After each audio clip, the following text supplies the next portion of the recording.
Hello friends, आज हम John Galsworthy के लॉयल्टीज के बारे में बातचीत करेंगे। John Galsworthy George Bernard Shaw के बाद सबसे अच्छे प्लेराइट माने जाते हैं। उनका जन्म सरे में 1867 में हुआ और 1833 तक वो जिंदा रहे। कमर्शियल दृष्टि से हम देखें तो लॉयल्टी सबसे पहला सफल नाटक था जिसे 1922 में लिखा गया। 1929 में उन्हें ऑर्डर ऑफ मेरिट मिला। उन्हें नाइट की उपाधि लेने से मना कर दिया क्योंकि मैन ऑफ लेटर्स के योग्य नहीं है। और 1932 में लिटरेचर के लिए नोबेल प्राइज मिला द फोरसाइट सैगा के लिए, जो 3 नॉवेल्स का एक सीक्वेंस है। लॉयल्टीज लिखने के बाद उन्होंने अपनी वाइफ से कहा कोई भी मैनेजर इसे मना नहीं कर पाएगा। इसमें 3 एक्ट्स हैं। फर्स्ट एक्ट है मेल्टन कोर्ट में, जो कि विंडसर के बेडरूम में है। इसका सेकेंड सीन डी लेविस के बेडरूम में है। सेकेंड एक्ट का फर्स्ट सीन क्लब के कार्ड रूम में है। सेकेंड सीन डेंसी के फ्लैट में है। थर्ड एक्ट का first and second scene Jacob Twisden's office और थर्ड सीन डेंसीज फ्लैट। नाटक का मुख्य विषय धन की चोरी या उसकी चोरी का पता लगाना तो नहीं है। रियल में ड्रामा का विषय है सोशल एंड फिलोसॉफिकल प्रॉब्लम्स के बारे में लिखते हैं। स्ट्राइफ में कैपिटलिज्म पे लिखा, कैपिटल वर्सेस लेबर। जस्टिस में कानून की हालत और जेलों की बुरी हालत के बारे में लिखा।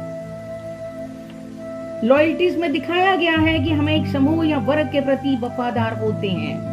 इसके साथ caste prejudice, anti Semitism, Britishers versus Jews के बारे में लिखा गया है। गाल्सवर्दी इन सब के विरोधी थे। आखिर में मार्गरेट कहती है, we have all done that, it is not enough, कि सिर्फ लॉयल्टीज काफी नहीं है। अब हम देखते हैं इसकी कहानी क्या है। नाटक का प्रारंभ एक तीव्र हलचल से होता है। मेल्टन कोर्ट नामक बड़े मकान के एक कमरे में 1000 पाउंड की चोरी हो जाती है। मेल्टन कोर्ट नामक मकान चार्ल्स और लेडी एडिला विंसर का देहात में स्थित शानदार भवन है। मेल्टन कोर्ट में जो किराएदार यानी पेइंग गेस्ट्स हैं, उनमें प्रमुख हैं फर्डिनेंड डी लेविस, जो एक युवा धनवान ज्यू है। जनरल कैनिंग, जो एक घुड़दौड़ विशेषज्ञ हैं। मार्गरेट ओम एक सोसाइटी गर्ल है। रोनाल्ड डेंसी एक युवा सेना से अवकाश प्राप्त कैप्टन तथा डीएसओ हैं, जिन्होंने डिस्टिंग्विश सर्विसेज दी हैं आर्मी में, और उनकी पत्नी का नाम है मेबल। नाटक के प्रारंभ होने से पूर्व हमें इन पात्रों के विषय में कुछ महत्वपूर्ण बातें बताई जाती हैं। डेंसी ने अभी हाल ही में शादी की है तथा उसकी इकोनॉमिक कंडीशन अच्छी नहीं है। उनके पास एक घोड़ी थी जिसका नाम था रोजमेरी, जो उन्होंने डी लेविस को इसलिए दे दी क्योंकि अब उसको मेंटेन नहीं कर पा रहे थे। डी लेविस ने उसे अच्छी तरह से खिलाया पिलाया। घुड़दौड़ मैदान के एक व्यक्ति बुकमेकर को 1000 पाउंड में बेच दी। तो इसलिए बहुत नेचुरल होता है कि घोड़ी का असली मालिक डेंसी हृदय में डी लेविस के प्रति दुर्भावना रखे, क्योंकि जो घोड़ी उसने मुफ्त में दी थी उसे बेचकर उसने 1000 पाउंड प्राप्त किए। डेंसी को यह बात इस समय विशेष रूप से खटक रही है क्योंकि उसकी इकोनॉमिक कंडीशन अच्छी नहीं है। जबकि डी लेविस बहुत अमीर है। डी लेविस ने उसी दिन, जिस दिन नाटक शुरू होता है, घुड़दौड़ के एक मैदान में भी 2 घुड़दौड़ जीती हैं।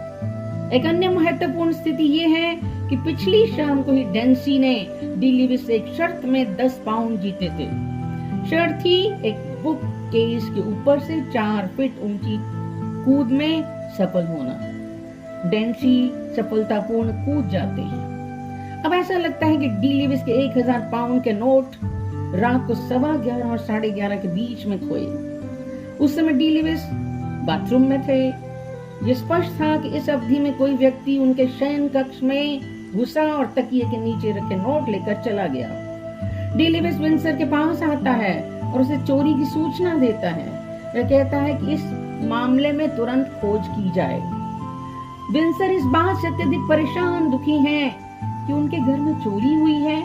डी लिविस को संदेह है कि चोरी डेंसी ने की है, पर इस समय वो कुछ भी नहीं कहते। विंसर को विशेष रूप से ये बात चुभ रही है कि उसके भवन में रहने वालों में से किसी पर चोरी के लिए शक किया जा सकता हो। उसे डी लिविस का पुलिस की सहायता मांगना भी पसंद नहीं है। ये तो ऐसा होगा जैसे मानो मेल्डन हाउस कोई होटल हो।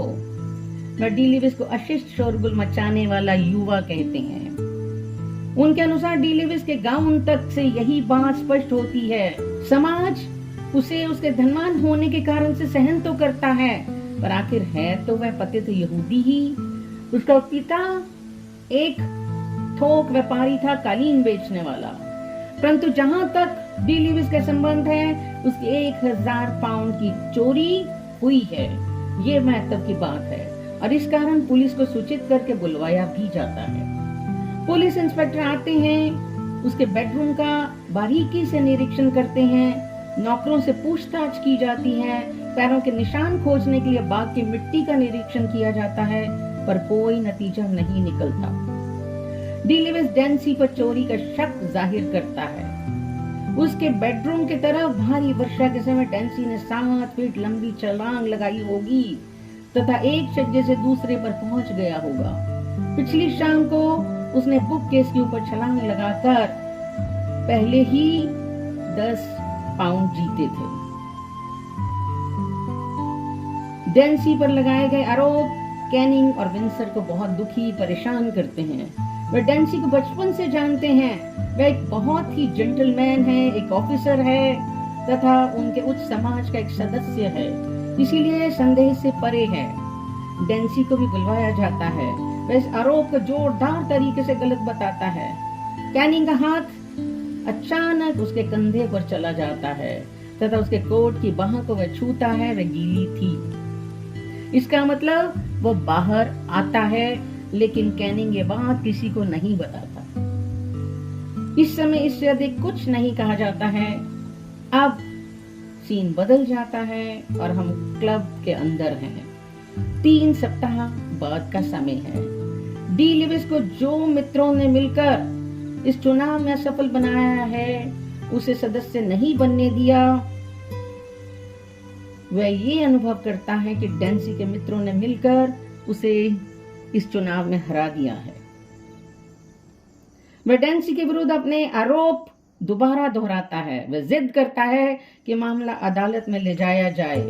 ट्विस्टन और ग्रेविटन नामक वकीलों की प्रसिद्ध फर्म डेंसी के पक्ष में वकालत के लिए नियत किए जाते हैं। जब मुकदमा चल रहा होता है, तभी खोए हुए नोटों के नंबरों की सहायता से पता चल जाता है कि ये नोट एक इटली वासी शराब विक्रेता के पास है, जिसका नाम है रिकार्डोस,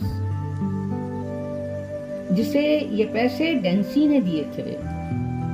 उसने ये धन उसकी लड़की के साथ अपने शादी से पहले के संबंध निपटाने के लिए दिए थे। वकील कैनिंग को स्पष्ट बता देते हैं कि ये मुकदमा आगे चालू ना रखा जाए तो अच्छा रहेगा। वह डेंसी को ये भी कहते हैं कि उसके लिए श्रेष्ठ रास्ता यही है कि वह देश छोड़कर चला जाए और मोरक्को में ही रहे, युद्ध के भाग लेने के लिए चला जाए। परंतु डेंसी की मुसीबत का सर्वाधिक कठिन समय तो अभी आगे आने वाला है। डेंसी को अपनी पत्नी का सामना करना है, जो उसे बहुत प्यार करती है, जो उसके लिए कुछ भी करने को तैयार रहती है और उस पर विश्वास करती है। जब वह अपने अपराध को उसके सामने स्वीकार करेगा तो वह क्या कहेगी? वह ये जानेंगी कि जिस व्यक्ति को वो इतना प्यार करती है, प्रशंसा करती है, उसने 1000 पाउंड की चोरी ही नहीं बल्कि धन का उपयोग शादी से पूर्व के रिलेशंस को छुपाने के लिए किया है। वह उसे पुलिस इंस्पेक्टर से बचाने का प्रयत्न कर रही है तथा उसके चुपचाप मोरक्को भाग जाने की तैयारी में सहायता कर रही है। परंतु उसी समय साथ के शयन कक्ष में गोली चलने की आवाज आती है। डेंसी ने आत्महत्या कर ली है। आत्महत्या करने से पूर्व डेंसी ने मेजर कॉलफोर्ड के नाम एक संदेश लिखा है, जो इस प्रकार है: प्रिय कॉलफोर्ड, यही एक शान का काम है जो मैं कर सकता हूँ। मेरा कार्य माबेल के प्रति बहुत बड़ा अपराध है। ये एक दूसरी छलांग है। पिस्तौल सदा सच्चा साथ देती है। कॉलफोर्ड, माबेल की देखभाल करना, माबेल के लिए तथा तुम्हारे लिए मेरा प्यार। अब हम देखते हैं कि किस तरीके से गाल्सवर्दी इन लॉयल्टीज के बारे में बताते हैं। डेंसी प्रतिनिधित्व करता है loyalty to conception of manly life. वो मेबेल से कहता है, it was a crazy thing to do, but damn it, I was only looting a looter. The money was as much mine as his, a decent chap would have given me half. वो बताता है wife से कि dinner पर D Levi's मुझे ऐसे देख रहा था जैसे कि मैं कोई मूर्ख इंसान हूं, क्योंकि मैंने ये घोड़ी फ्री में दी थी और उसने उसके 1000 पाउंड्स कमाए, लेकिन मुझे कुछ भी नहीं दिया। डी लेविस जो प्रोटैगनिस्ट है loyalty to sentiments of racial consciousness, वो कहता है, my race was old when you were all savages, I am proud to be a Jew. कि मेरी रेस उस समय भी थी जब तुम लोग सिर्फ सैवेज थे, जंगली थे। मैं अपनी रेस के लिए प्राउड फील करता हूं। Major Colford, Margaret Orme, loyalty to ideals of friendship, वो अपनी फ्रेंडशिप निभाने के लिए ऐसा करते हैं जब डेंसी का फेवर करते हैं। He did not, but if he did, I would stick to him and see him through it if I could do that. उसने ऐसा किया नहीं, लेकिन किया है तो भी हम उसका फेवर करेंगे, उसके साथ रहेंगे। Jacob Twiston, loyal for profession.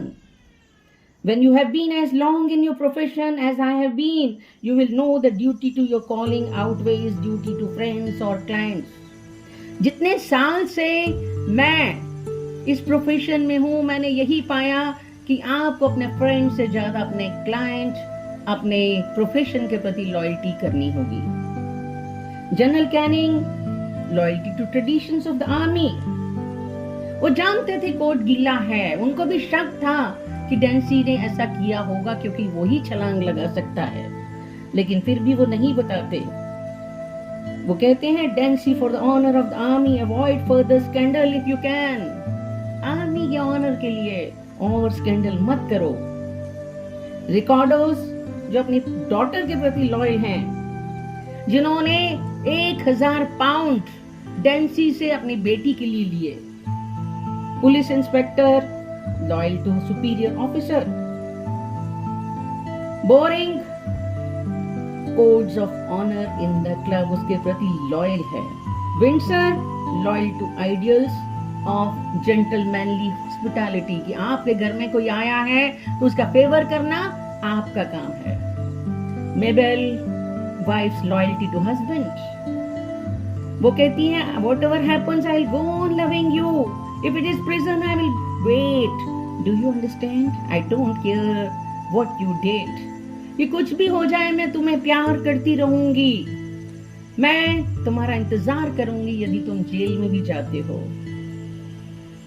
मैं कुछ भी तुमने किया है तुम्हारी हमेशा केयर करूंगी। Margaret Orme understands the true nature of loyalty. Margaret Orme ही ट्रू नेचर जानती है जो गाल्सवर्दी कहना चाहते हैं।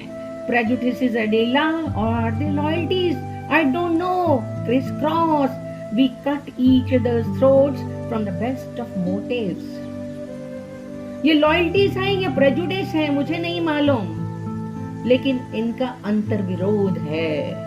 हम लॉयल्टीज करके एक दूसरे के गला काट देते हैं। गाल्सवर्दी भी यही कहना चाहता है कि हमें जस्टिस से कोई मतलब नहीं रह जाता जब हम अपनी कौम के प्रति, अपने प्रोफेशन के प्रति, अपने फ्रेंड्स के प्रति लॉयल रहना चाहते हैं।